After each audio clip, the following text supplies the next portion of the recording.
بینەرانی بەڕێز و خۆشەویست ئەم کاتتان باش لە ئەڵلقەیەکی نوێی بەرنامەی بە کاتی عەقڵ لەگەڵی بەڕێز و خۆشەویست یەکترشا دەبینەوە بۆ گەنگەشەکردن و تاوتێکردنی بابەتێکی دیکە لەو بابەتانەی کە ئەچنە چوارچێوەی بەرنامەکەمانەوە. دەمێک ئێمە بەرنامێک سەبارەت بە سڵەمینەوە و ترس لە فەلسەفە لە لای موسڵمانان بکەم بە درێژایی مێژوویەکی دوور و درێژ لەم ناوچەیە.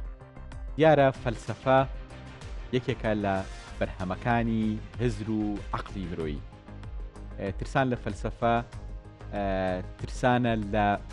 لە جۆرێک لە بیرکردنەوە، بریتیە لە ترسان لە جۆرێک لە ڕێڕە و لە ژیانە و گرتنی ڕێبازێکی تایبەتی لە ژیانە. ئەم ترسە لە فەلسەفە زۆر جار ترسی سیاسیە، زۆر جار ترسێکی کۆمەڵایەتیە و هەندێک جاریش یا زۆر جاری تریش ترسێکی ئاینیە. ئێمە هەموو نمونونەکانی ترس لە فەلسەفە لە مێژووی مرۆیی یابینی ومانە. سیاسیەکان بەشێکی زۆر لە سیاسیەکان لە یۆنانی کۆنا هەرباری ئەوەی کە خۆیان عەقڵی گەورە بوون، عەقڵی سیاسی گەورە بوون، بەڵام ترسیان لە فەیلسوفەکان هەبوو. بۆ نمونە ترس لە فیگەرێکی گەورەی وەکو ئیسۆکرات.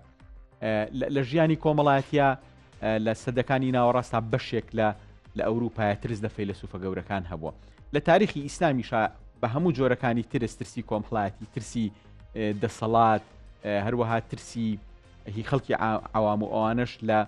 لە فەیلسوفەکان لە ئارایە بۆ سەرباری ئەوەی کە پرۆسەسێکی گەورەی فەلسەفیشە بۆ لە قۆناغی لە قۆناغەکانە. ئەم ترسە تا ئێستاشی لەگەڵا بێت هاتووە، ینی بەشێکی زۆر لە فەقیهەکان بە تایبەتی ئەوانەی کە شەرعناسن و خەریکی هەڵەنجانی حکومە شەرعیەکانن و ئەوانەی کە بەشێک لەوانەی کە ئایدۆلۆژیانە بیرەکەنەوە یاخود جۆرێک لە تەوزیفی ئایدۆلۆژیانی ئیسلامیان کردوتەوە هێشتا کێشێکی گەوران لەگەڵ فەلسەفە هەیە و پێیان وایە کە ئیسلام و فەلسەفە دووشتن پێکەوە ناگونجێن، دوو ڕێگەی جیاوازن، هەرێکیان بەرەو شوێنەکە ڕۆ. ئەم ترسە درێژخایەنە هۆکارەکەی چییە و پاساوەکانی چین؟ ئەوانەی کە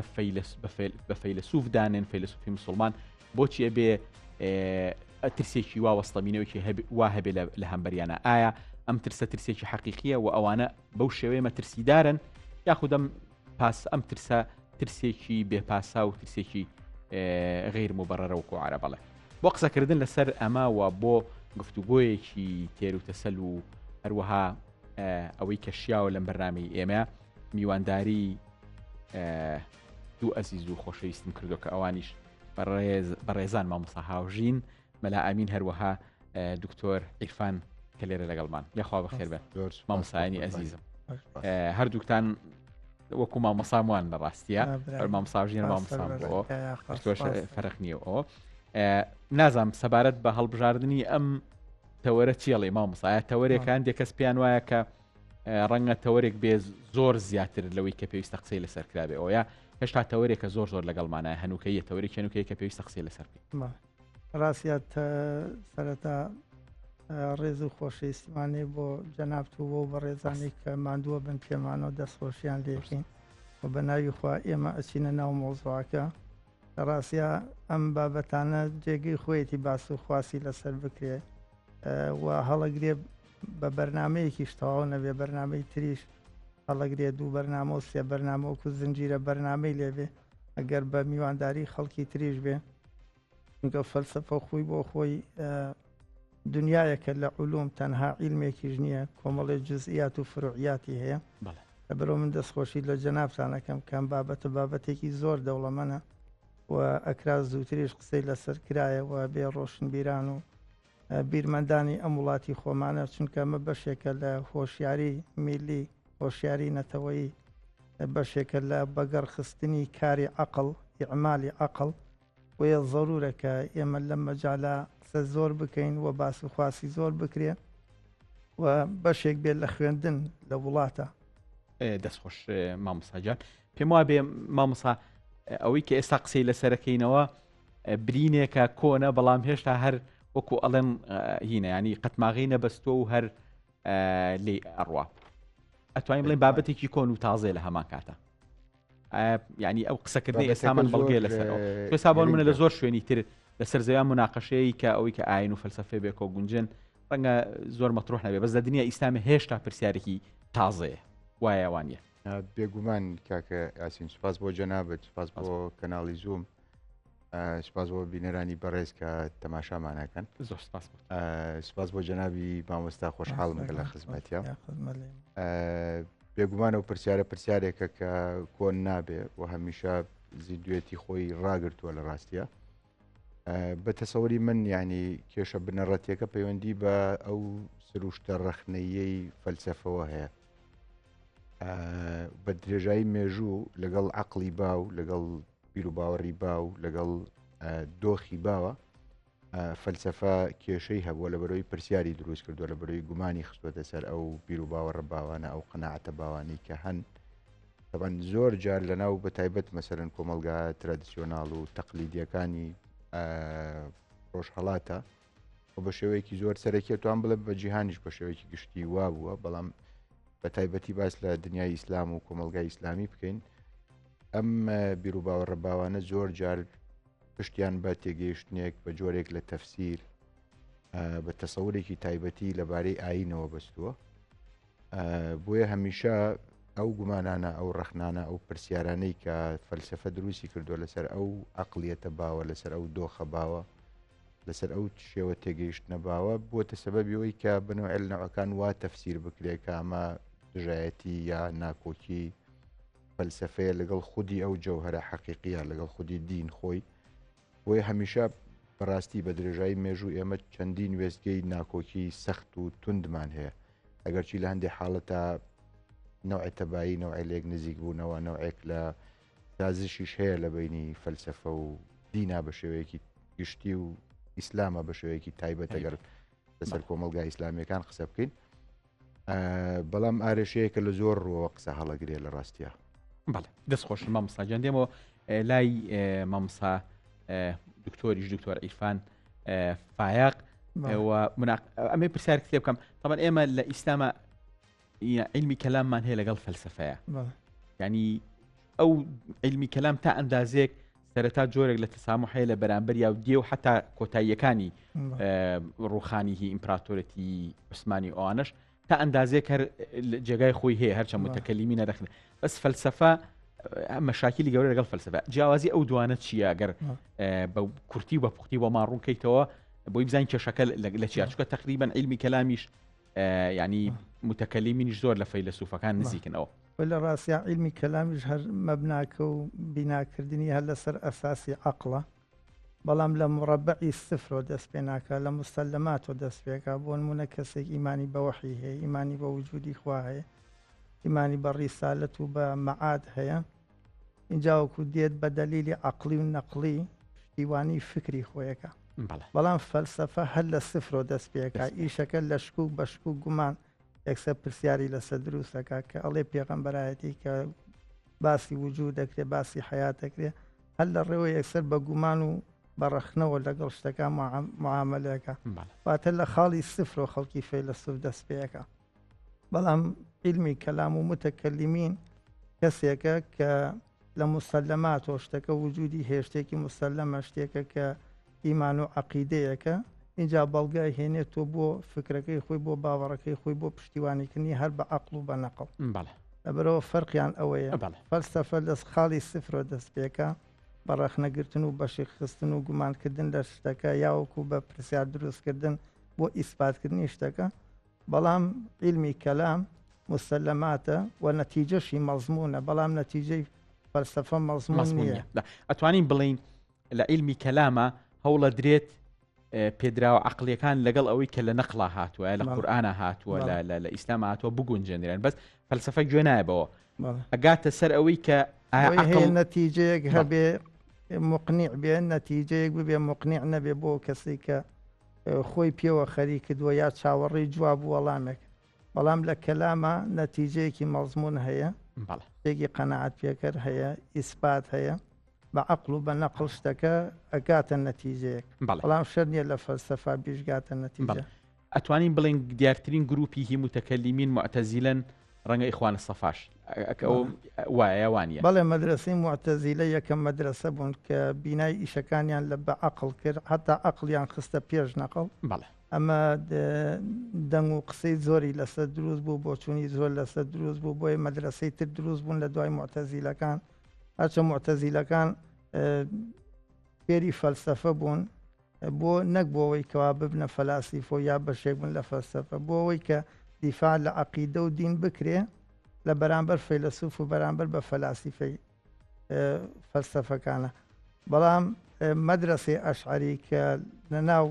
مەدرسەی ئیعتیزال و تقریبا لەدایک بوو ئەوان وتیان ناکرێ عەقڵ خەیتە پێش نەقڵ بەڵکو بێ عەقڵ و نەقڵ هەردووکیان پشتیوان یەکتر بن بەڵێ ئەوەش گفتوگۆیەکە کە بە درێژایی مێژووی ئیسلام هاتووە بەڵێ ئەکرێن بڵین داینەمۆیکیش بووە بۆ هاتنە ئارەی زۆر گفتوگۆ لە مێژووی ئیسلامە بەس بەرحاڵ ئیعمالی عەقڵ بووە بەگەڕخستنی عەقڵ بووە بۆ ئیشەکان بینای فیقه و دین و زۆربەی شتەکانیان لەسەر ئەساسی عەقڵ کردووە مەدرسەی معتەزیلە بەڵێ دەست خۆش مامۆستاجان دێمەوە بۆلات لەسەر ئەو خەتە بەردەوامە بین ئەوەی متەکەلیمی لەگەڵ فەیلسوفەکانە بەس دەچمە لای مامۆسامێ پرسیارکەم ینی ئەوەی کە ترس لە فەلسەفە لە مێژووی ئیسلامە ترسێکە ینی هەیە لە جارێ لە ئەساسایە ئەمە شتێکە زۆر مەسەلەکە گەورە کراوە ئەو یا هەر بەڕاستی ترسێکی تەواو لە فەلسەفە هەیە لە مێژووی ئیسلامە ئەزانی گشتاندن هەندێک جار هەمیشە ئیشکالی خۆی هەیە کاکە یاسین بەڵام بە شێوەیەکی گشتی ئەو تەسەورەی کە باوە لەبارەی پەیوەندی ئیسلام و فەلسەفا و بە تایبەتتر با بڵین یاکرێ گشتی تر بێ پەیوەندی ئیسلام و عەقڵ دۆخە زاڵەکە دۆخە باوەکە تەسەورە گشتیەکە وایە کە لە ناکۆکییا بوون لە ڕاستیە بەڵێ و ئەم ناکۆکبوونەوە کوتم پەیوەندی بەڕاستی بە تابعە نەقدیەی فەلسەفە خۆیەوە هەیە لە هەندێک لەحزەیە لە هەندێک سەردەما سازشێک لە بینی فەلسەفە و با بڵێن توان بڵێم سەردەمێکی لێک نزیک بوونەوەی زێڕین لە بینی عەقڵ لە بینی فەلسەفە و دین یا دەسەڵات بە جۆرێکی تر با بڵێم یا تەسەور یا تەفسیری دەسەڵات بۆ دین لەگەڵ فەلسەفەیە سازشێک لێک نزیک بوونەوەیەک ڕوویداوە بەڵام بە شێوەیەکی گشتی دۆخەزاڵەکە لە ڕاستیە بریتی بۆ لەو ناکۆکیەی کە زۆر جار فەیلسوفەکان بوونەتە قوربانی ئەو ناکۆکیە لە بینی فەلسەفە و ئیسلامە بە شێوەیەکی گشتی وەکوتم کێشەکە بە تەسەوری من پەیوەندی بەوە هەیە کە فەلسەفە تابعێکی ڕەخنەیی هەیە بەڵێ و ئەم ترسش کە ئیسلام خودی خۆی ناچووکە تۆزێ تەجریدانی ڕەنگە مسلمانەکان دروستتر بێت چکە ئەگەر سەیری قورئانکەین زۆر ڕەهەندی هی فکری و بیرکردنەوە کەینی تیاسەرێکیشە بۆ فەلسەفە بەڵام بە عموم ترسێک ترس لە فەلسەفە ئەتوانین بڵێن ترسێکی جیهانگیریشە ینی بەعام کۆمەڵگاکان ینی ترسیان لە فەلسەفە مەگەر لەم دوایانە نەبێت لە کۆمەڵگا ئازادەکان ئەمە زۆر گرنگە زانی نقطەیەک زۆر مهمە ئێمە با بڵین بە جیاواز لەو تەسەورە باوە ئاماژەی پێ بکەین فەلسەفە لەناو ترادیشن و لە ناو شارستانێتی ئیسلامیا خزمەتێکی زۆر گەورەی نایابی ناوازەی پێکراوە کە ئەگەر بەراوردیکەین بە شارستانێتەکانی تر ئەم خزمەتە زۆر شوێنی ڕێز و زۆر شوێنی لەسەر وەستانە لە پەیوەندیا بە شارستانێتی ئیسلامیەوە بۆی تاڕادەیە کە توانم بڵێم میراتی فەلسەفی یا کارە نایابەکانی میراتی فەلسەفی یۆنانی و حتا هندی و هەندێک ترادیشنی فەلسەفی تر لەناو فەلسەفەی ئیسلامیا تەرجمە کراون هەزم کراون جارێکی تر تەفسیر و شەرح و ڕاوە کراونەتەوە لەلایەن کۆمەڵێک خەڵکەوە کە پێگەی ئاینی زۆر بەرزیان هەبووە لەناو شارستانێتی ئیسلامیا مەسەرەن بۆ نمونەوەکو کەسێک وەکو ئیبن ڕۆشد ئیبن ڕۆشد لە دنیایە مەشهورە بە شارحی ئەرستۆ باش نییە و زیاد لەوەی کە تەسەورە کرێ مەسەرەن شەرحێکی کورد شەرحێکی مامناوەند شەرحێکی مفەسەلی بۆ تاڕادەیەکی زۆر هەموو ئەو کارانەی ئەرستۆکە ئەو کاتە دەستە بەربوون کردووە لە کاتێکە ئیبن ڕۆشد کتێبی هەیە لەسەر فقه و لەسەر ئوسولی فقهی ئیسلامی ئیبن ڕۆشد قازی قوزاتی ئەندەلوس بووە با بڵین ڕاستە تووشی میحنەتێکە بێت لە کۆتایی ژیانیا بەڵام وەکووتم گرنگە ئێمە سەرنج بخەینە سەر ئەو لاپەڕەگەشانەیە ئەو دیوەگەشەش لە ناو شارستانێتی ئیسلامیە لە پەیوەندیا بە فەلسەفەوە بە خزمەتکردن بە فەلسەفەوە لە ڕاستیە واتەتوانی بڵین ئەتمۆسفیرە ڕۆژئاوا زۆر قەرزاری شارستانێتی ئیسلامیە لە پەیوەندیە بە تایبەت بە گواستنەوەی فەلسفەی یۆنانیەوە بۆ ناو شارستانێتی ڕۆژئاوایی باشەوە تا ڕادەیەکی زۆر ئێمە دەیان یا چەند فەیلسوفێکی ئیسلامی زۆر مەشهورمان هەیە کە کاریگەری زۆر ڕاستەوخۆیان لەسەر شارستانێتی ڕۆژئاوایی داناوە بن تایبەت وەکو ئیبن ڕۆشد وەکووتم لەگەڵ ئیبن سینا لەبەرەوە گوناحەکەین یا خراپەکەین ئەگەر بە شێوەیەکی گشتی لاپەڕەکە ئاوا یاخود وێنەکە ئاوا ڕسمکەین کە ناکۆکی هەمیشەیی ناکۆکێکی چارەسەر نەکراو لە بینی ئاینی ئیسلام و یا شارستانێتی ئیسلامی ئەگەر ڕاستتر بڵم لەگەڵ فەلسفەیە هەیە بەڵام هەندێک ویستگەش هەن کە هی لە سەروەستانە لە ڕاستیە وی من ناتوانین ئینکاری ئەو شەڕە خراپە یاخود ئەو لێک پێنەگەیشتنە قوڵە یاخود هەندێک جار ئەو بەرکەوتنە قورسە بکەین کە لە نێوان فەلسفە لە نێوان عەقڵ لەگەڵ دین لە ناو شارستانێتی ئیسلامیە دروست بەوە زۆر جار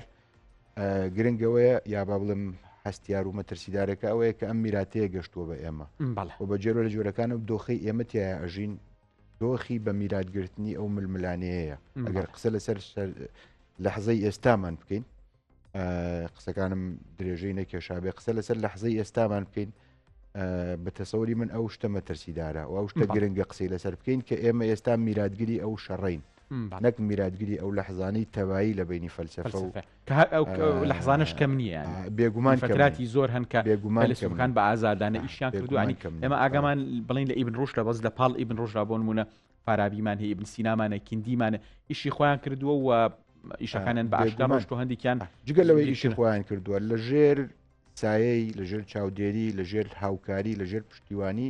دەسەڵاتی ئیسلامی خەلیفەی مسلمانانە خەلیفەی مسلمانانە ئەمایان کردووە مەسەلەن ئیبن ڕۆشد پزیشکی تایبەتی خەلیفە بووە ئیبن ڕۆشد قازل قوزاتی با بڵین ئەو دەسەڵاتە ئیسلامی موحیدین بۆ لەو سەردەمەیە ئەشتوانین بڵین بەشێکی زۆر لە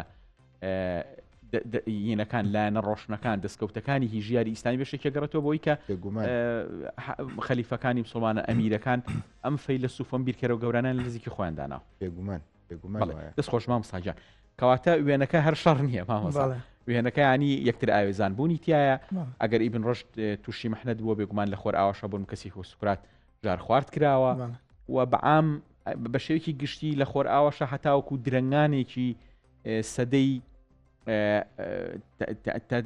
درنگانێکی سەدەی هەژدا و سەرەتای سەدەی نۆزدەش هەر فەیلسوفەکان هەن ڕاونراون ین بوون نەفرەت دەکراو بوون یعنی ئەمە ین ینی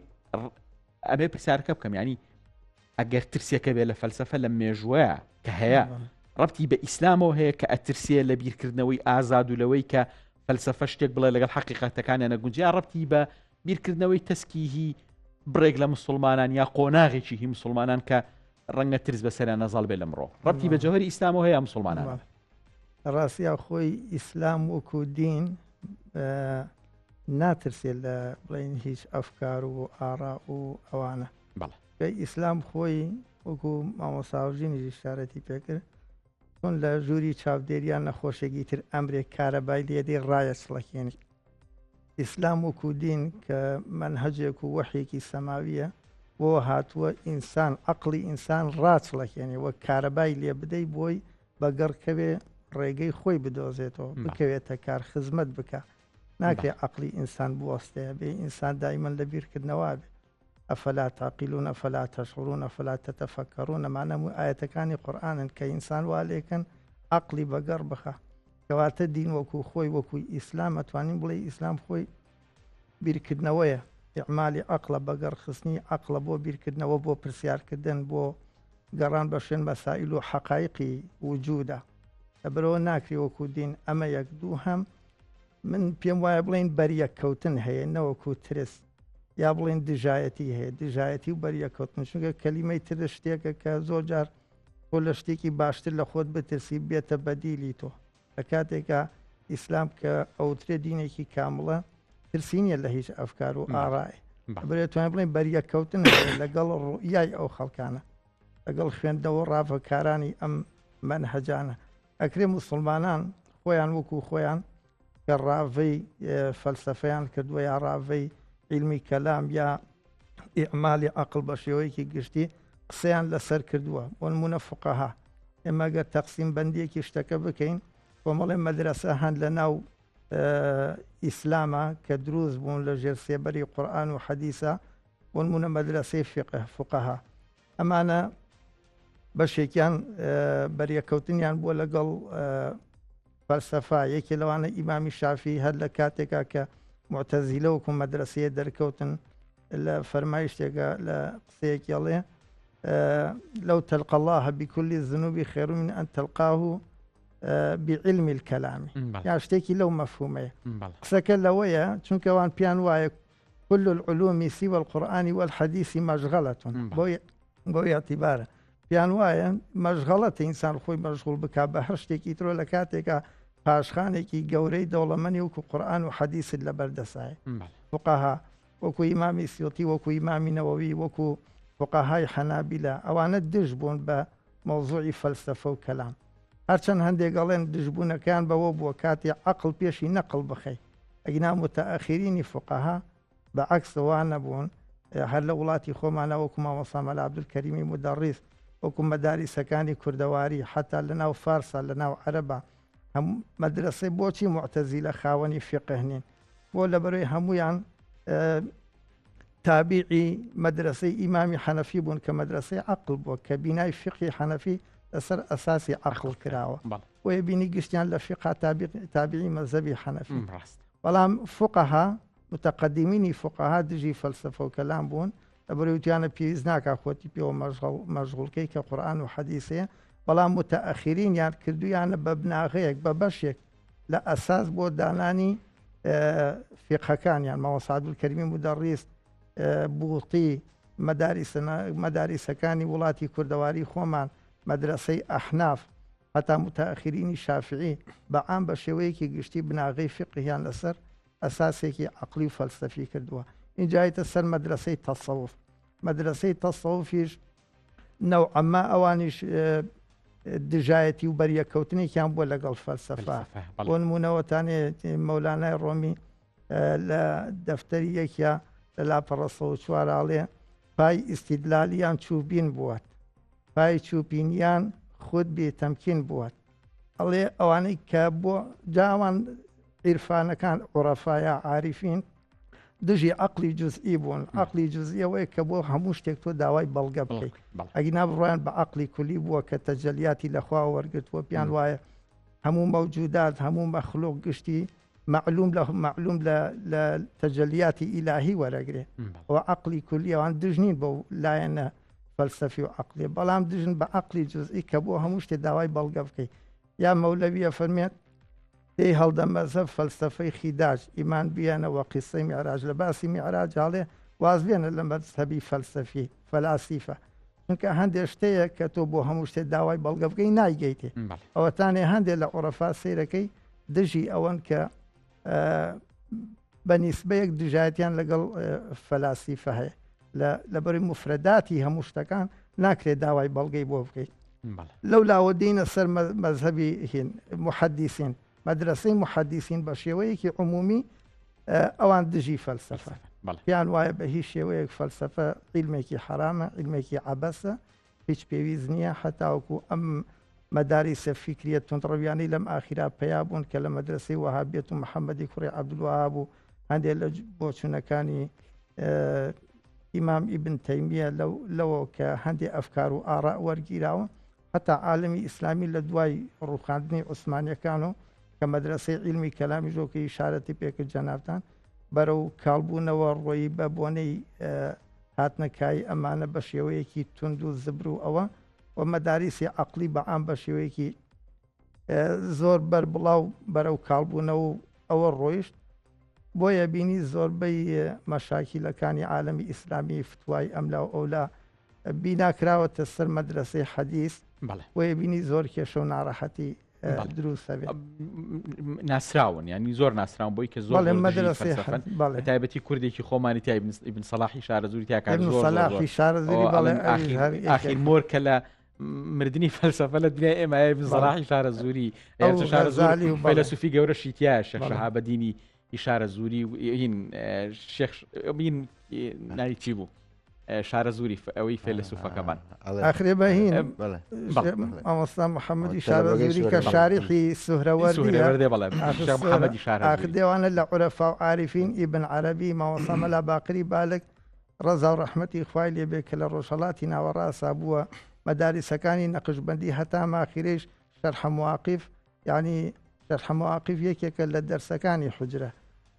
هەموو ئەو کتابانەی کە لە علمی کەلامە بیناکەی لەسەر فەلسەفە و عەقڵە گشتی تا ئێستاژە خوێنرێ هەتا مامۆستا مەلا باقر عەفوەم قسەش بکەم ئەفەرمێ بۆ هەموو کەسێک ئەوەندە باوەڕی بە ئینی عەقڵ بووە وەگەڕخستن و بەڵگەی عەقڵی و فەلسەفی ئەڵێ هەموو کەسێک پێویستە هەموو کەسێک بۆ هەموو کەسێ پێویستە بۆ ئیمانی خۆی ئیجمالەن ئەبێ بەڵگەیەکی عەقلی ببێ حتا ئەگەر بە ئیجمالیش بێ و بە شێوەیەکی کورت و کوختیش بێ بەڵگەیەکی عەقلی ببێ بۆ پاڵپشتی ئیمانەکە یەگینا خوا بەبێ ئەوە ناناسرێ کە تۆ بتێ خوا بناسی ئەبێ بەڵگەیەکی ئیجمالیت ببێ بەڵ دەست خۆش مامۆستاگیان دێمەوە بۆ خزمەتت بەڵام ئەچمە لای مامۆستا هاوژینیانی مەسەلەی سڵەمینەوە یاخود ترس لە فەلسەفە چێشێڵی بەرکەوتنێکە کە وتمان قۆناغ لە قۆناغی جیاوازە ڕوئەیە دوای سەرکێشێ بۆ ئەوی کە دنیای ئیسلام سەردەمێک بۆ نمونە کیندی بەرەمێنە معتەزیلەکان کە عەقڵی گەورە بوون ئەگەر بە فەیلسوفیش لە قەڵەم نەدرن بەڵام یعنی عەقڵی زۆر زۆر زۆر گەورە بوون دوای ئەوە بۆ نمونە کەسانی وەکو بڵین فەیلسوفی گەورەی وەک ئیبن سینا وەکو فارابی دوای وەکو ئیبن ڕۆشت بەڵام سیرەکەی فترێک بە تایبەتی لەگەڵ هاتنی هی عوسمانیەکان و هاتنی ئەو دەسەڵاتەیە بنەوەی لە نوعەکان یعنی بەرهەمی فەلسەفی و فەلسەفاندن لە دنیای ئیسلامە بەتەواوەتی کیزە بێ ینی جەنابەت کتێبەکەی ئەوەی داخستنی عەقڵی مسلمانەوەی ڕۆبرت رایلی پێم هەبێت پێشێکیشت بۆ نووسیەوە ئەوە بێگومان خوێنتەوە ینی باز دەوەکە کە چۆن ئەمە سەرکێشێ بۆ ئەوەی کە هۆکارەکان تەمان بازەکەوە چۆن سەرکێشێ بۆ ئەوی کە یەکێک بێ لە هۆکارەکانی هوکانەوەی هی ژیاری ئیسلامی و ئێمە بەچی ینی ئەو هۆکارە چیە کە لەم ینی هۆی چییە فەلسەفەی ئیسلامی ناتوانێت لەناو ئەم ژینگە درێژە باوە ئەو مەدرسەی پێشووتر کە فەیلسوفی گەورەی بەرهەمەهێنا سەرباری دژایەتیەکان سەرباری ئەوەی کە ڕەنگە ژینگەکە زۆر لەبار نەبوو بێ بۆ ئیشی فەلسەفی هۆکارەکە چییە لەم کۆتاییانە ئەگاتە ئەو چکردن و ئەو شکبوونەی فەلسەفە و فەیلسوفان لە دینە ئیسلامە هۆکارەکەی چییە؟ حەزەکەم لە سەرنجێکەوە دەست پێ بکەم پێم وابێ تۆزێ گفتوگۆ کەشمان گەرم و گۆرترای کات لە ڕاستیە قەناعەتم وایە عیبارەتی ترس دەقیقترە لە مەسەلەی دژیەکی و بەریەکەوتن لە ئەگەر قسە لەسەر پەیوەندی فەلسەفە و ئیسلام بکەین لەو شارستانێتی ئیسلامیە ینی بە شێوەیەکی گشتی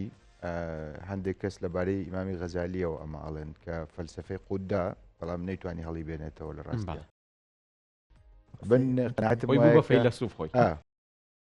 ئیبن تەیمیە و قسەی ئیبن تەیمیە سەرنجی تەیمیە لەسەر غەزالی بەڵێ ئیبن تەیمیە خۆشی هەموو شارستانێتی ئیسلامی فەلسەفەی قوددا و نەیتوانی هەڵی بێنێتەوە ئێستا مامۆستا ڕەنگە تاییدم بکات لەو قسەیە مەسەرن بۆ نمونە مستەسفای ئیمامی غەزالی کە کتێبێکە لە ئوسولی فقه مقدمەکەی هەمووی فەلسەفەیە منطقە باش نییە و هەموو علومی ئیسلامی فەلسەفە زاوەتە ناویەوە بە تایبەت لۆجیک زاوەتە ناویەوە لە ڕاستیە و ئێمە بەشێکی زۆری ئەو ترادشنە ئیسلامی کە هەمانە علمی کەلامە بە شێوەیەکی مباشر کە لە ناو نصوصی متونی علمی کەلام و متەکەلمینە هەیە بە شێوەیەکی غێر مباشر کە پەیوەندی بە ئوسولی فقهەوەیە لە ئوسولی فقیشەوە زاوەتە ناو فقی ئیسلامی و تەسەوفی ئیسلامیش بالەو لاوە بوەستێ لەبەرەو بە تەسەوری تەنانە فقیش فقیشکە زۆر زۆر پرۆدەکتەوە زۆر هینە هەر بەشێکی زۆری بە ئەمرازە فەلسەفیەکان بەرەمێنێت بێگومان لە علومی یعنی هیچ هەموو علومی ئیسلامی هەندێکی بە ئاشکرا هەندێکی لە ناواختنەکەیە لە بنگەکەیە لە ئەساسەکەی فەلسەفە و بە تایبەت یعنی میتۆدی فەلسەفی میتۆدی عەقڵی میتۆدی لۆجیکیە تەصنیفی علوم هەمووی لەسەر ئەساسی فەلسەفەیە لە دنیای ئیسلامە لەبەرەوە قەناعەتم وایە یعنی ئەو ترسە لە فەلسەفە نەک دژایەتیکردنی فەلسەفە یاخود حتا بەرکەوتنێکی تند لەگەڵ فەلسەفەیە، بەڵام ئەم ترسە لە فۆرمی دژایەتیە، لە فۆرمی بەرکەوتنی ڕواڵەتیە هەندێک جار تعبیری لە خۆی کردووە. لەمە ینی ئەم سەرنجە بە تەسەوری من زۆر گرنگە. اینجا بەشێکی بەڕاستی ئەم کێشەیە پەیوەندی بە دۆخی شارستانێتی ئیسلامیەوە هەیە. شارستانێتی ئیسلامی ئەو لەحزانەی کە لە ئیزدیهارا بووە، لە گەشەکردنا بووە، ئەو کاتێک کە شار بەهای ڕاستەقینەی خۆی هەبووە لە ناو شارستانێتی ئیسلامیە، فەلسەفە لە گەشەکردنا بووە، فەلسەفە لە پەرەسەندنا بووە، نەک تەنانەت فەلسەفە بەڵکو هەندێک فۆرمی تری زانستە دنیاییەکان و تەنانەت هەر زانستیش بۆ خۆی بە معنایەک لە معناکان شتەکانکو فیزیا و زانستە کۆمەڵایەتیەکان، زانستە نووسینی مێژوو، با بڵێن حتا هوەرەکان باش نییە و کیمیا پزیشکی باش نییە. ئەمان هەمووی لە جوغرافیا باشە، هەمووی لە برە و لە گەشەکردنا بوون، بەڵام وەختێک کە هێزێکی بربەری، هێزێکی ناشارستانی، هێزێکی ئەگەر وشەکە زۆر برینارکەر نەبێ بۆ هەندێک کەس بە معنا معنەویەکەی من ئەیڵێم لادێی باش نییە، ناشارستانی ناشاری زاڵ بووە بەسەر شارستانێتی ئیسلامیا، وەکو تەتەرەکان، وەکو مەقۆلەکان، وەکو بربەرەکان، وەکو چوزانم باش نییە حتا فترەیەک لە باڵادەستی ئەو سەحرایی بوونەی کە لە ناو کۆمەلگای عەرەبی ئیسلامیە هەیە، ئەمانە بوونەتە سەبەبیەوەی کە شەڕی تند و بەریەکەوتنی تند لە بینی فەلسەفە و شارستانێتی ئیسلامیە، لە بینی فەلسەفە و دەسەڵاتی ئیسلامیە و لە بینی فەلسەفە و عوامی مسلمانانە دروست ببێت. دەسەڵات ڕۆڵی هەبوو لەوەیە کە دژایەتی فەلسەفە بکرێ، فەلسەفە لی بدرێەوە. بێگومان فەلسەفە لە دوو سنتەرەوە لە ناو شارستانێتی ئیسلامیە دژایەتی کراوە بە شێوەیەک لە شێوەکان، لەلایەن دەسەڵاتی سیاسیەوە، ئەو کاتەی کە فەلسەفە پرسیاری خستوتە سەر سیستمی سیاسی، پرسیاری خستوتە سەر پەیوەندی کۆمەلگا و دەسەڵاتی سیاسی و لەلایەن ئەوامی خەڵکەوە، لەلایەن ڕەشە خەڵکەوە لە ڕاستیە، ئەو کاتەی کە پرسیاری لەسەر بیر و باوەڕە باوەکانی خەڵک داناوە و هەندێک جار دەسەڵاتی سیاسی سوودی لە عوامی خەڵک وەرگرتۆ بۆی کە بە گژی فەلسەفەیان نابە. تەبان وەکو عەرزم کردی لەبەرەوەی کە فەلسەفە بەردەوام بنکۆڵکردنە، بەردەوام ڕەخنەکردنە، بەردەوام بیرکردنەوەیە لە ڕاستیەکی لە ڕاستی نزیکتر، باش نییە بەردەوام بیرکردنەوەیە لە تێگەیشتێکی تر لە جیهان و ئیمتیحانکردنی ئەو بەرەنجامانەیە کە ئێمە پێیگەشتوین هەمیشە لەگەڵ بیر و باوەڕی باوە تووشی کێشە بووە بەریەک کەوتون کە هەندێک جاران بیر و باوەڕە باوە دەسەڵات خۆی لەسەر بنیات ناوە، یعنی بەرکەوتن بۆ لەگەڵ ئایدۆلۆژیای دەسەڵات، شتێک کامە ئیمامی غەزالی خۆی لە فەضای الباتنیە ئاماژەی پێەکە زۆر گرنگە. باش نییە مشکلەی فەلسەفە بریتی بۆ لەوەی کە زۆر جار لەگەڵ ئەو بیر و باوەڕە، لەگەڵ ئەو ئایدۆلۆژیا باوەیە بەرکەوتووە کە دەسەڵات خۆی لەسەر هەڵچنیوە. تەبەن وەختێک کە تۆ بنکۆڵی ئەو بیر و باوەڕە باوە ئەەکەی، بێگومان بینکۆڵی دەسەڵاتی باویشەکەی. ئەجیناوەکو عەرزم کردی بن قەناعەتم وایە، ینی ئەگەر فەلسەفە بە معنایەکی تایبەتتر عەقڵ کە هەر ناکرێشتیوە لە ناو شارستانێتی ئیسلامی بێنینە دەرەوە، نە فقهی ئەمێنێ، نە ئوسولی فقهی ئەمێنێ، نە عیلمی کەلامی ئەمێنێ، نە هەموو ئەو علومانەی ترکە تا ڕادەیەکی زۆر، یعنی ئێمە زانای گەورەمان هەن لە ناو شارستانێتی ئیسلامیە بالموناسبە و فەیلسوفە زاناکان ڕەنگە بڵێم شارستانێتی ئیسلامی پێشڕەوی گەورەی هەیە لە پەیوەندیا بە بەرهەمێنانی ئەم تایپانە لە فەیلسوفەوە، وەکو ئیبن سینا، وەکو خەوارزمی، وەکو جابری کوڕی حەیان، یا هەمویان کۆنتر مەسەلەن. باش نییە لەبەرەوە وەکوتم بە تەسەوری من ترس لە فەلسەفە هەیە و ئەم ترسە لەلایەن بیر و باوەڕی باوەوە، لەلایەن عەقڵیەتی سائیدەوە و لەلایەن دەسەڵاتەوە بەڕاستی کە زۆر جار بۆ قایمکردنی پێگەکانی خۆی پشتی بۆ بیر و باوەڕە باوە بەستەوە. حتا ئەگەر سەیری لێدان لە گروپی مۆعتەزیلە بکەین کە ڕەنگە یەکێک لە گروپە هەرە درە و شاوەکانی هی شارستانێتی ئیسلامی، بەشێکی زۆری لێدانیان ڕەبتی بەوە هەیە کە زۆر تەرکیز لەسەر پەیمانی کۆمەڵایەتیەکەنەوە، دەسەڵات ئەوان تەنانەت پێیان وایە کە خوا لەبەرەوەی عادیلە، یعنی لەبەرەوەی خۆت پێنج بنەماکەی معتزیلە ینی یەکێک لە بەرەوەی کە خوا بنەمای یەکێک لە بنەماکانی هی خوایەتی عەدلە التوحید و عەدالەت و ثواب و عیقاب ینی زوڵم ناتوانێت زوڵم بکە ینی نەک ئەوەی کە بە معنای ئەوەی کە ناتوانێت ئەتوانێت بەس لەبەرەوەی کە عادیلە نایکە زوڵم ناکاوە جا ئەمە دابەزیەوە بۆ ژیانی کۆمەڵایەتی جا ئەمە گرێبەستێکی کۆمەڵاتی دروستەکە کە خەلیفە کە ئەمیری مسڵمان نابێت زوڵم لە هینکە خۆی بۆ خۆی ئەوە ڕەنگە ڕەهەندێک بێ ڕەهەندێکی لێدانیان ئەوەندەی ڕەهەندێکی سیاسی ڕەنگی ڕەبتی بە کرۆشی دینەوە نەبێ بێگومان ئەو سروشتی پەیوەندی فەلسفە و سیاست زۆر قابلی لێکۆڵینەوەیە لە ڕاستیە لە کۆمەلگای یۆنانیشە کاکە یاسین کێشەی گەورەی فەلسفە لەگەڵ فکری سیاسیە باشنیەوە کێشەکە لەوێەوە دروسە بێ کە سیاست واقعی سیاسی ئەوەی کە فەرزی کردووە لەگەڵ تێگەیشتنە عەقڵیەکانە لەگەڵ تێگەیشتنە دروستەکانە بۆ پەیوەندێکی دادپەروەرانەی بینی فەرمانڕەوا و فەرمانڕەوایی کرا و ناگونجێت بەس مامۆستا ئەو ئەگەر باز لە سروشتی ترسەکە بکەین قسە هەیە لەسەرەوەی کە یەکێک لەوانەی لە زانیارانی کە لە مێژووی فەلسفەی ئیسلامی خوێنەوەیە کە فەیلسوفەکان بەدیلێکیان پێ بۆ دین ینی ئەوەی بەشێک لەوانەی کە باز دەترس لە فەلسفاکەن و پیان وایە فەلسفە بۆیە ئەبێ بکرێتە دەرەوە خەتەرە بۆ سەر دین ئەوەیە کە فەیلسوفەکان پیان وایە چۆن لە ڕێگەی ئیسلام و لە ڕێگەی قورئان و حەدیثەوە ئێمە ئەگەین بە حەقیقەت ئەکرێت عەقڵی ژمانگەێنە بە حەقیقەتێک بەڵام ئەم حەقیقەتانە زۆر جار بەریەکەکەون ینی تا چەند فەیلسوفە مسلمانەکان لەمایە گەشتنەوە ئەم هینە ینی کە پیان وابێ فەلسفە بە دیلی دینە ئاشتیشی وا ئەڵێن یا بۆی کە ئەزای چۆن مەسا من هەر بالمناسبە لە قسەکانی مامۆستا کەوتە بیرم لای خۆم یاداشتم کردووە ئەو نقطەیەش زۆر گرنگە دین فترەتە باشنێ و بە نصوصی قورئان و سونە تەکید لەسەر ئەمە زۆرە لە کاتێکە عەقڵیش بەشێکە لە فترەتی ئینسان و جوانترین تەسەور بۆ ئەو هەماهەنگی ئەو یەکبوونەی عەقڵ و دین لەلای ئیبن ڕوشد دەبینینەوە باشنێ ممکن نییە ڕاستەقینەیەکی ئاینی حەقیقەتێکی عەقڵی دینی لەگەڵ حەقیقەتێکی عەقلیە ناکۆک ببن باشە لەبەر هەردووکیان فترەتن عەقڵ نیعمەتی خوایە باشەوە خوای گەورە تەکلیفی لەسەر ئەساسی عەقڵە مەناڵی تەکلیف عەقڵە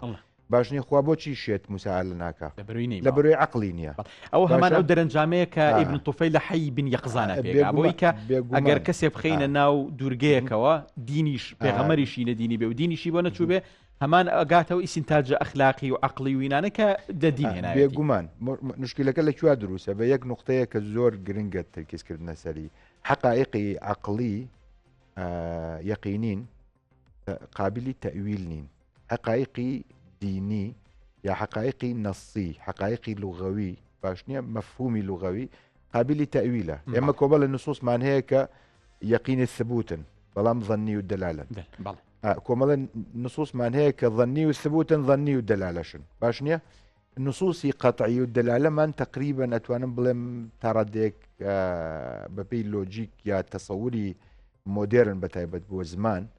نصی قەطعی و دیلالەمان هەر نییە باشە قورئان هەمووی قەطعی و ثبوت و قەطعی و دیلالە قورئان هەمووی قەطعی و ثبوتە بەڵام بەشێکی ظنی و دیلالەیە محکەمیشمان هەیە لە قورئانە متشابهیشمان هەیە وانە لەبەر ئەوە مشکلەکە لێرا دروسە بێ کە ئێمە کاتێک تەناقوزێک کاتێک کێشەیەک بەریەکەوتنێک لە بینی حەقەتێکی عەقلی حەقەتێکی قورئانیە مەسەلەن یان نەسیە دروسە بێ لە بینی نەسێکی دینی و حەقەتێکی عەقلیە دروسە بێ مەجبورین بەپێی ئەو تەسەوری ئیبن ڕوشد تەویلی نەسەدینیەکە بکەین بۆی لەگەڵ حەقیقەتە عەقلیەکە بگونجێ لەبەرەوەی کە ناکرێت دوو ڕاستی کە هەردووکیان یەک سەرچاوەیان هەیە کە وایە وەکوتم دینیش فترەتە عەقلیش نیعمەتە باش نییە ئەم دوانە ناکۆک بن لەگەڵ یەکتر نابێت دژیەک بن بەڵێ دەستخۆش مامۆستا ئەمە یەک پرسیاری تایبەت لە تۆ بکەم ناعادیلانە ئەبێ بۆ خودای گەورە نەعوذ بالله کە ئەگەر ئەم جیهازە گەورەی کە ناوی عەقڵە لە ئێمەیە دروستی کردووە و ڕێگەی نین ئیش بکە پێدوانیە ئەمەیەکێکە لەو ینی بەدەر لە تێکستە دینەکان لە قورئانی پیرۆز لە فەرمودەکان لە هەرچیەک فەرقەکان وتەتی ئەم شتێ ئەم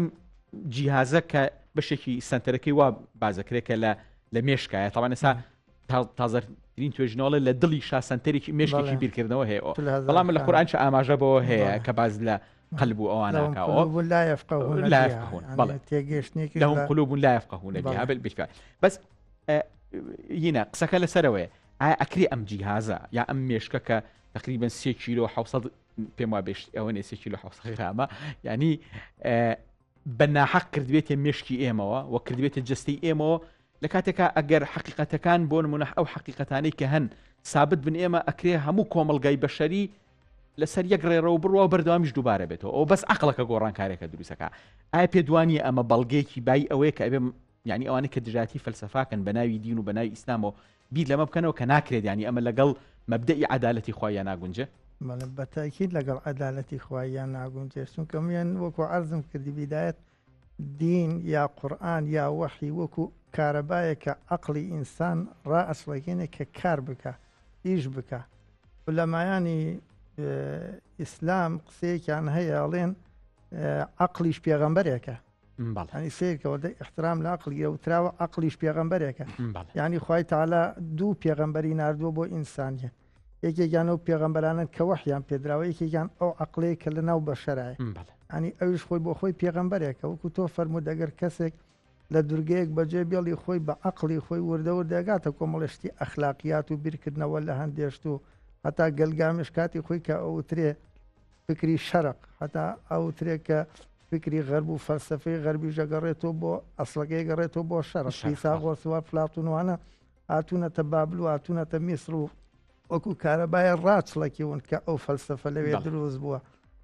لەبەرەوە ئینسانێک تۆ وازیژی لێبێنی وردە وردە بەڵام درەنگتر ئەکەوێتە سەر پێ هاتنی پێغەمبەران بۆ ئەوە بووە کە لەگەڵ عەقڵا یارمەتیدەری عەقڵن بۆی زووتری ئینسان پێ بگرێ و تێبگا و پێ بگە بەڵام لە حەقیقەتە من وەکو مامۆستاش فەرمی با مناقەشەکەمە خۆی قورئان قەطعی و دیلالە و قەطعی و ثبوتە هەمووی قورئان شتێکە وەحی لە لای خواوە بەڵام لەگەڵۆژە عەقڵ بەڵێن قەطعی و ثبوتە بس قەطعی و دیلالە قەطعی و دیلالەشە بەڵام ئەکرێ ڕاوی ڕاوەکاران قوربان ئەرزێکە ماخە دەیتر خۆی قسەکە لەوایە خوا فەرمی آيات محكمات هن أم الكتاب وأخر متشابهات الذين في قلوبهم زيغ فيتبعون ما تشابه منه ابتغاء الفتنة وابتغاء تأويله كتيناغن لي بەڵام ئەوانەی کە تێگەن خوای تەعالا باسێکا والراسخون في العلم راسخون لە عیلما حقیقەتەکان ئەدۆزنەوە بێتە قەطعی و ثبوت ناکرێ بڵێ قورئان ئەبێ بە قەطعی و دیلالە قەطعی و دیلالە قەطعی و دیلالە ناکرێ بڵێ قەطعی و ثبوت نەبێ بەس نابێ بە قەطعی و دیلالە قوربان ئەگەڵ زەنی و دیلالەش بێ ئەوەش هەر نابێ قورئان زەنی و دیلالە بێ دەلا اینجا بۆ مەوزوعی ئەو ترسەکە من عەرزم کردن مامۆستاش خۆی لە فەلسەفا چەمک زۆر گرنگی پێدرێ حتا لە عالمی ئیسلام بۆ نمونە مامۆستا ئەگەر نمونەیەک لەسەر ئەو قەطعی و دیلالە ئەوە بێنینەوە قەطعی و دیلالە ئەوە یعنی سا بۆ نمونە هەندێک ئاەتەن لە قورئانە ینی کە ئاماژەیان تیا بۆ نمونە بە سەردەمێک لە سەردەمەکان ئێستا ئەو شتە نەماوە بۆ نمونە کە ئەڵێ واعیدوا لەهم ما استطعتم من قوة باز لەوە کە ئەڵێ ئێستر و ئەم شتانیان بۆ حازر أنا كاكا با من یارمەتیت بە مثلا الرحمن على العرش استوى يد الله فوق أيديهم وانيا أمانة قطعي وثبوتا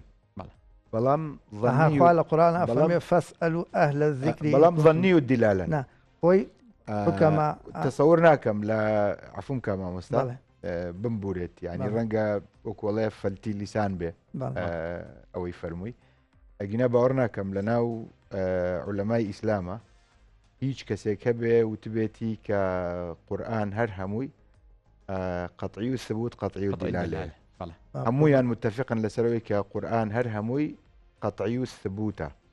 بلام متفقا لسر أوش كان هندق نصوصي قرآني هي ظني والدلالة لبر أوش كاختلاف لا تفسير بلام هنية بلام نصوصي حديث هم قطعي نقطعي والثبوت نقطعي والدلالة متواترات هي متواترات يش خلاف هي لسري ألن دو حديث سي حديث ده حديث بهالحال بلام قوايا عندي حديث ما هيك قطعي والثبوت وكو من كذب علي متعمدا فليتبوأ مقعده من النار يا في النار مثلا بلام يعني تصورنا كم هيش زانايكي معتبري مسلمان يا إسلام هبيت كبيوابه همون نصوص قرآن قطعي الدلالة بەڵێ مامۆستا هەمووی قەطعی و دیلالێ قوربان بەڵێ ئەگەر ئەوە تێپەڕێنی بێنە سەر یەک قسە هەیە لەوەی هەندێک زەنی و دیلالە بێت چونکە بەڵێ عەقڵ ئیسا لە ئەسما و سیفاتە لە قورئانە تەویلات هەیە تەویلات کراوە بۆ نمونە یەدی جاری حەمەسەلا قەدام ئەو جۆرەشتانە عوزوی کە عوزو قەرارەدا بۆ خوا ئەمە عولەما هاتوون تەویلیان کردووە بە حکمت و عەقڵ و فەلسەفە بۆ اعتیبارەی کە مخالیفی دینیش نییە بەڵام مەبەستی ترسەکە من پێم وایە دژایەتی و بەریەکەوتن معنایەکی کولیتری هەیە تا ئەگەر بەریەکەوتن لەگەڵ فەلسەفە هەمووی لە ترسانە بووە بۆچی لە ترسانە بووە چونکە عالەمی ئیسلامی وەکو زانایان ئیشارەتیان پێکردوڵێن خۆی دین ئەوەندە دەوڵەمەند و ئەوەندە کامڵە ئەوەندە مەدرسەی جوان لە ژێرباڵی ئەم دینا دروست بووە هەر خۆیان بۆ خۆیان ئەم مەدرسانە بوونەتە سەبەبی کاڵبوونەوەی فەلسەفە بۆن بوونە مەدرسەی تەسەوف و عیرفان عاریفین مەدرسەی فوقەها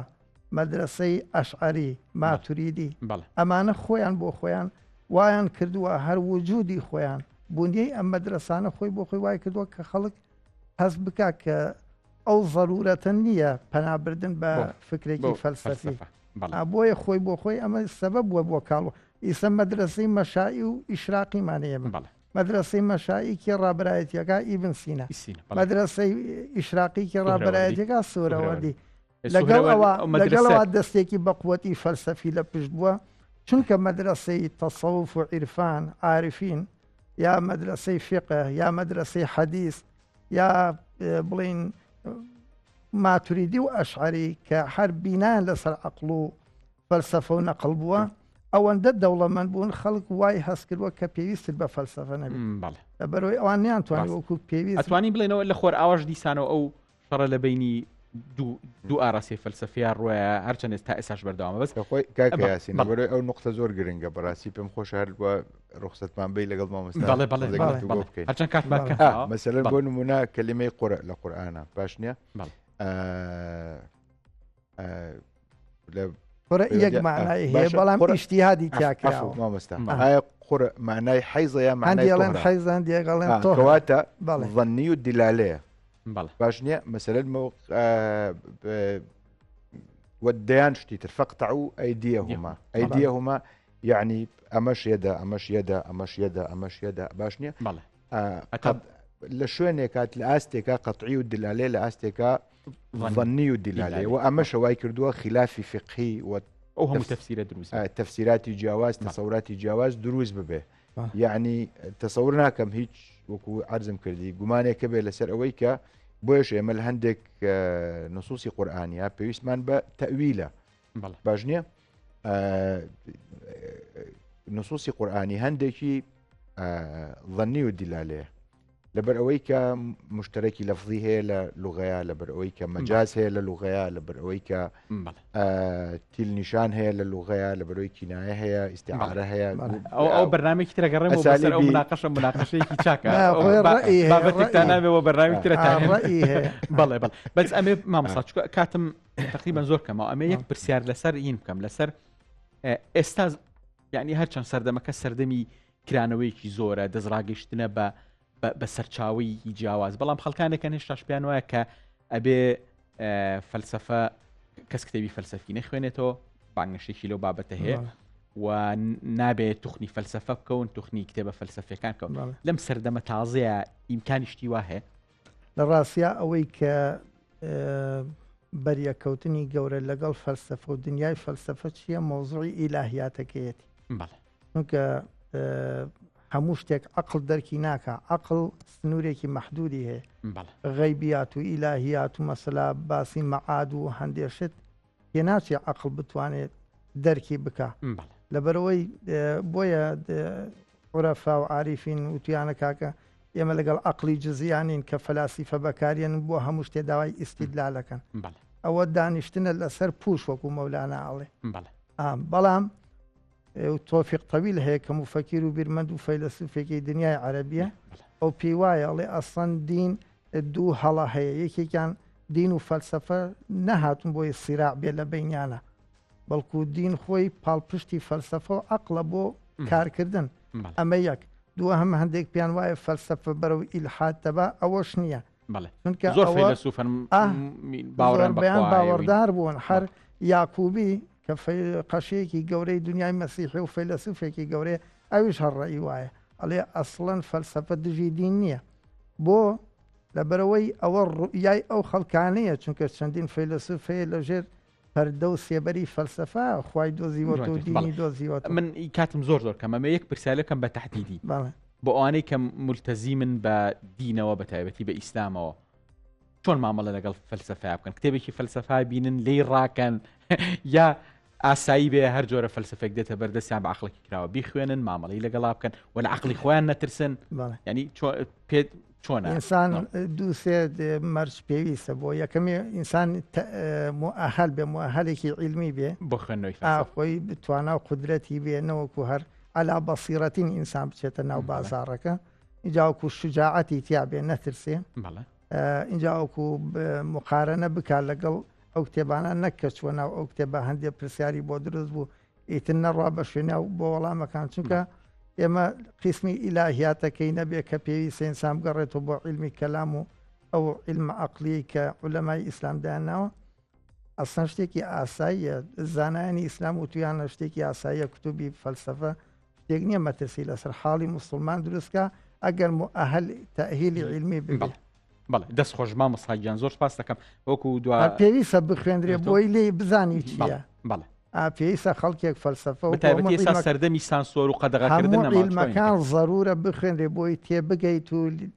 بتوانی کە قسەی لەگەڵ خەڵکا پێ بکەیت تۆ کە شتێک لێ نەزانی چۆن لەگەڵ خەڵکاتوانی نقاشی بکەیت. دەست خۆش مامۆستاگیان یەک دوو دەقەماوە لەگەڵ جەنابتە یعنی لە دوای ڕوخانیهی ئیمپراتۆرەتی عوسمانی و کە دوای دەسەڵاتی خلافەتی ئیسلامیوانە بۆ ینی تا چەند ئەم میوانە کە بە ڕۆژ فترێک لە فترەکان بۆ نمونە ترزلەی هەبوو ئەوانە هاتۆتەوە دنیای ئێمە و تا چەند ئەتوانێت ڕۆڵی هەبێت لە ئەگەرێک لە ئەگەرەکانی هەستانەوە ئەو شتەی پێوترێ دنیای ئیسلامی کەسا بۆ بەناو جەرگەی شەڕ و شۆڕێکی گەورە و دواکەوت ئەتوانین بڵێن بەشێک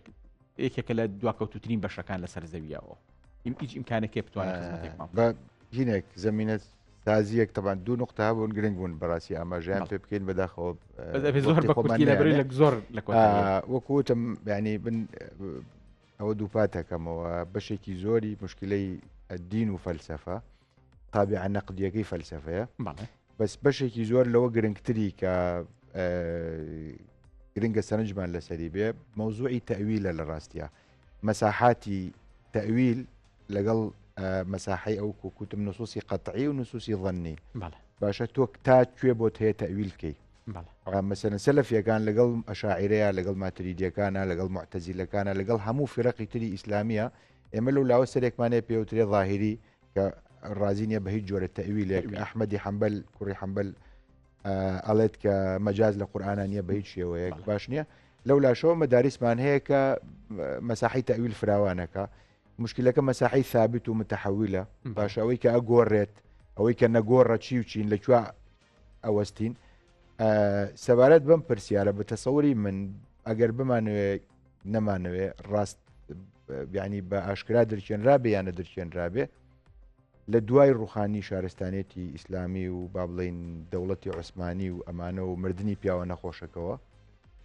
لە ناخود ئاگای ئینسانی موسڵمانە ئەوە هەیە کە ئەم بەڵایە هەمووی لە ژێرسەری فەلسەفایە لە ژێرسەری عەقڵایە لەبەرچی لە بەرۆی عەقڵ و فەلسەفە بوونە هۆی سەرهەڵدانی مەزاهیبی جیاواز اختلاف لە بینی موسڵمانانە کە اختلاف و ئومەتی ڕەحمەتیش نییە غەزەبە و ئەو نەتیجەی کە ئەمەی کە ئێستا ئەگەین و ئێمە فەلسەفەوە بە عەلاقەیەک هەموو خراپەکە کراوە بە عەلاقەیەک هەموو خراپەکانی پێ هەڵواسیوە لەبەر ئەوەی واسێری فەلسەفە کراوە کە سەبەبی خلافاتە سەبەبی ئەو جیاوازیانەیە لە بیر و ڕایە هەیە لە فقهەوە بیگرێت تا ئاگاتە عەقاید وە بۆتە هەبسۆی هۆی تەفرەقەی ئومەتی ئیسلام و بۆیە مسلمانان ئەویان بەسەرات ئێستا زۆر سپاس بۆ میوانە ئەزیزەکانم مامۆستا هاوژینی مەلامین هەروەها مامۆستا عیرفانی ئەزیز و دکتۆری خۆشەویست زۆر سپاسانەکەم سپاس بۆ ئێوەش بەر میوانە خۆشەویستەکانی بەرنامەی بەکاتی عەقڵ هەروەها شاشەی زوم بە ئومێدم تا بەرنامێکی دیکە ساغ و سەلامەت و تەندروست بن تا بێگەشتنەوە و تاوتێکردنی بابەتێکی دیکە بەخواتان سپێرم هەر ساغ و سەلامەت بن دووبار سپاس بۆ ئێوەش.